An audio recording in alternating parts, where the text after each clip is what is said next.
Bueno, a mí me tocó responder la segunda pregunta, ¿cuáles son los autores consultados y cómo aportan el desarrollo de nuestro ensayo? Bueno, en esta oportunidad se consultaron a los autores Julio Kotler y Ricardo Cuenca, que son autores del libro La desigualdad del Perú. Acudimos a estos autores a utilizar sus investigaciones para que nuestro ensayo esté bien completo y fundamentado. Ya, ¿qué quiere decir estos autores? Que hoy en día es un lugar común de afirmar que América Latina es la región más desigual del mundo en términos económicos, lo que tiende a producir y reproducir situaciones adversas para la mayoría de sus habitantes y para el conjunto de las sociedades latinoamericanas, a pesar del singular crecimiento que la región ha experimentado durante las últimas décadas. Tal afirmación da lugar a que de un tiempo a esa parte intelectuales, religiosos y profesionales de distintas áreas del conocimiento denuncian esta situación y las consecuencias que trae consigo, e igualmente que diversas instituciones latinoamericanas y de otras latitudes, así como organizaciones internacionales, incluso las críticas multilaterales, afirman insistentemente que el núcleo de los problemas que azotan la región radica en la elevada desigualdad que guarda en las distribuciones de los recursos y las oportunidades sociales. De este modo, los estudios auspiciados por diversas entidades señalan que los agudos índices de desigualdad económica se acompañan con elevados niveles de pobreza y deterioro ambiental y determinan que vastos sectores participen solo de manera restringida en el mercado y en los servicios calificados como públicos. Estas limitaciones bloquean el desarrollo capital humano, el crecimiento económico y la movilidad social y por otro lado refuerzan las incisiones sociales y la fragmentación de las instituciones, lo que contribuye a consolidar la historia, la histórica segmentación y heterogeneidad de América Latina.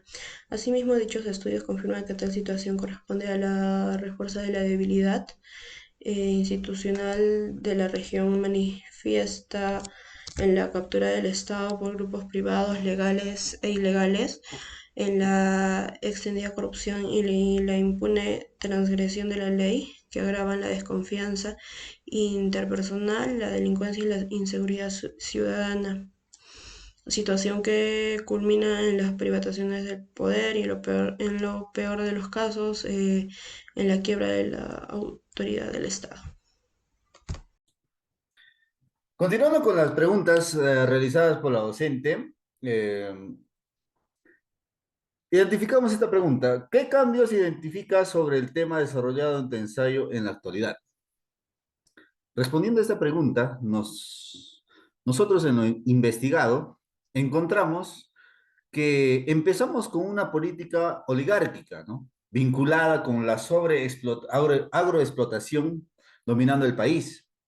La clase alta dominaba a la clase baja, ¿no es cierto? Mostrando intolerancias represivas debido a su temor al desprecio hacia los indígenas, ¿no? Hacia los campesinos, se podría decir.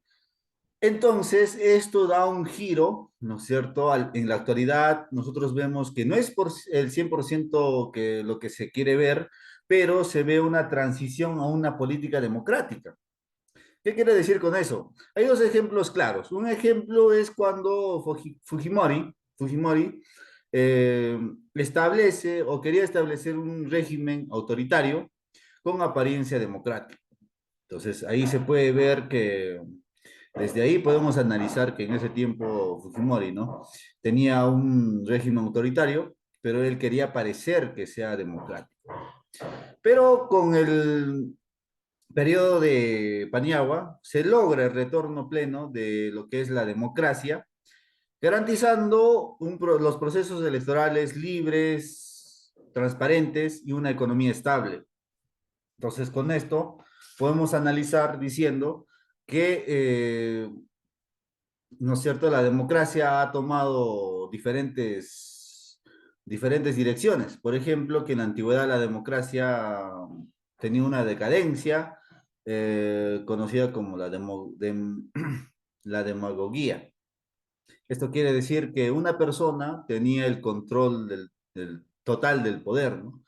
Y con promesas falsas, ¿no es cierto? Por interés común propio, ¿no? Mientras que en la actualidad ya se hace una democracia que vincula a fenómenos populistas, ¿no? Continúo, le paso le doy el paso a mi compañero para que responda la pregunta. Siguiente.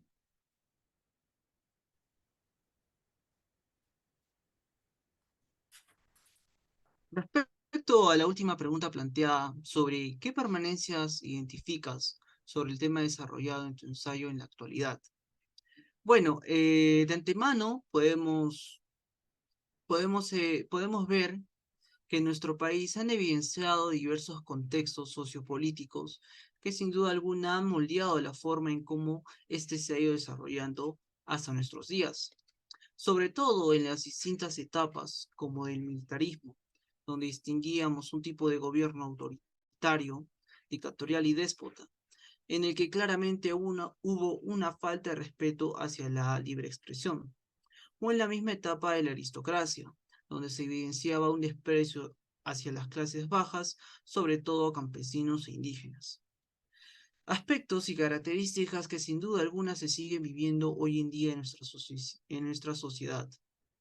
Pero no va a ser hasta principios del siglo XX donde se van a evidenciar claramente estas permanencias, vinculadas principalmente a fenómenos como el populismo, bonapartismo y cesarismo, en el que con la aparición de nuevos actores políticos se ha intentado buscar simpatizar a la gente, haciéndoles promesas sobre cambios, ya sea a nivel económico, social o político, que no van a ser más que engañar a los mismos, con el único propósito de mantenerse en el poder.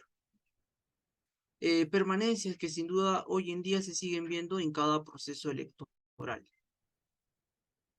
Bueno, profesora, eso ha sido todo. Buenos días, mi nombre es Alejandro Vera. Bueno, la primera pregunta sobre cuál es la postura asumida por el equipo relacionada con la controversia, que es: ¿consideras que las formas de gobierno que se han tenido a lo largo de nuestra historia han influido en la crisis de los partidos políticos que se tienen en la actualidad y en sus estrategias para permanecer en la esfera política? Bueno, pues mi equipo consideramos que efectivamente las formas de gobierno han desempeñado un papel importante en la crisis actual de los partidos políticos. Nuestro equipo adopta una postura crítica, reflexiva respecto a la historia política del Perú y su impacto en la crisis actual de los partidos políticos.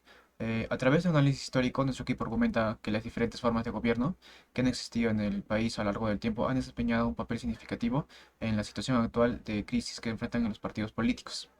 En nuestro trabajo reconocemos que tras la independencia, el dominio militar en el Perú generó una falta de desarrollo de partidos políticos modernos y un deterioro económico, social y cultural, lo cual marcó la historia del país. El militarismo, el autoritarismo, la dictadura y el despotismo se enlazaron en esta época, configurando características separables del periodo. Nuestro equipo pone en evidencia que la crisis de la democracia ha tomado diferentes direcciones a lo largo de la historia, desde la decadencia democrática asociada a la demagogia en la actualidad, en la antigüedad clásica, hasta los fenómenos actuales de crisis democrática como el populismo, bonapartismo y cesarismo.